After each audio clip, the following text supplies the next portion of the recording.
Welcome to the viewers. Today we discuss how to find out the inverse in Laplace transform. That means here Laplace transform of gt, time variable, is transformed to the parameter p. P is complex parameter though, okay, and we can get L inverse of gp, that's transferred return back to the original valued function, that is gt.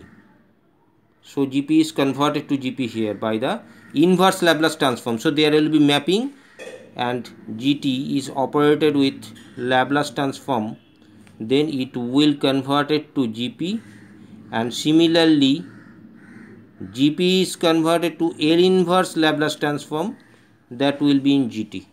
This is the main object to find out how to find the inverse function of the Laplace transform. Now let us consider one function cos of alpha to find out the Laplace transform as usual way. Here we expanding at first, then using the process of linearity. After that we find here in the form of p by p square plus alpha square. So Laplace transform of cos alpha t will be p by p square plus alpha square. So we can get back original cos alpha t by inverse Laplace transform here.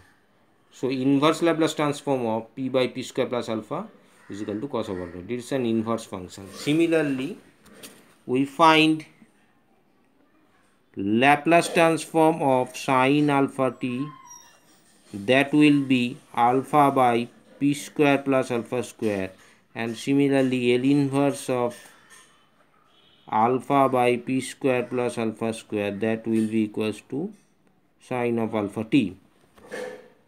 This is the elementary functions. Now if we are considering more specific categorical problems,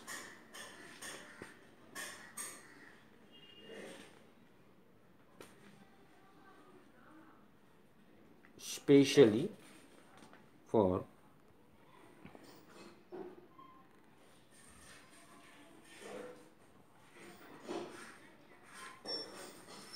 L inverse of, if we find out L inverse of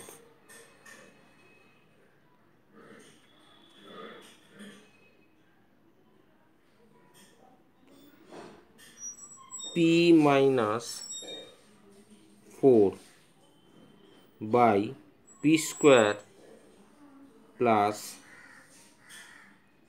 8p plus 19, then how to evaluate it? At first, if we observe this type of function, then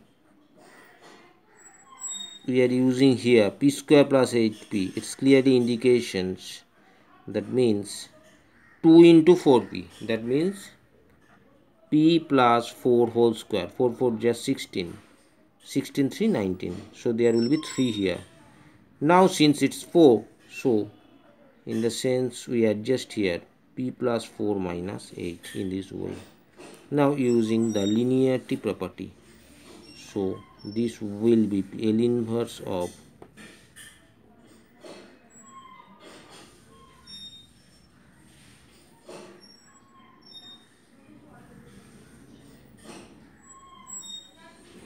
at first, if we are done here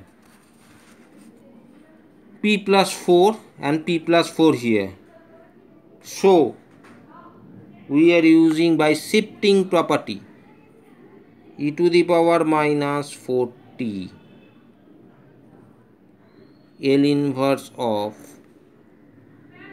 p minus 8 by p square plus 3. Just to observe what happens there. That means if we taking the shifting property, so it will be eliminated here, this 40.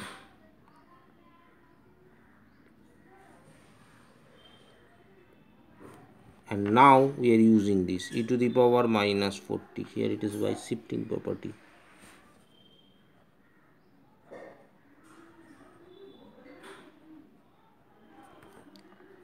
L inverse of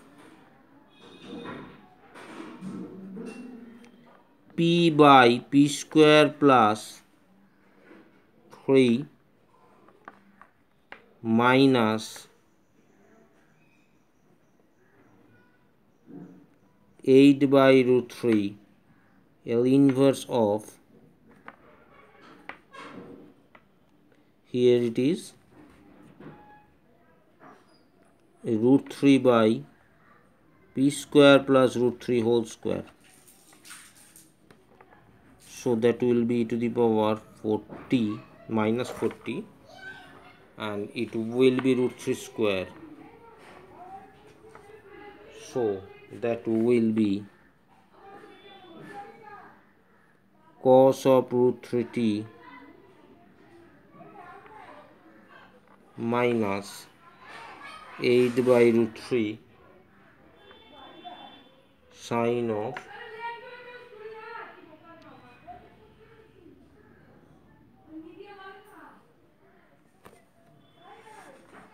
root 3t.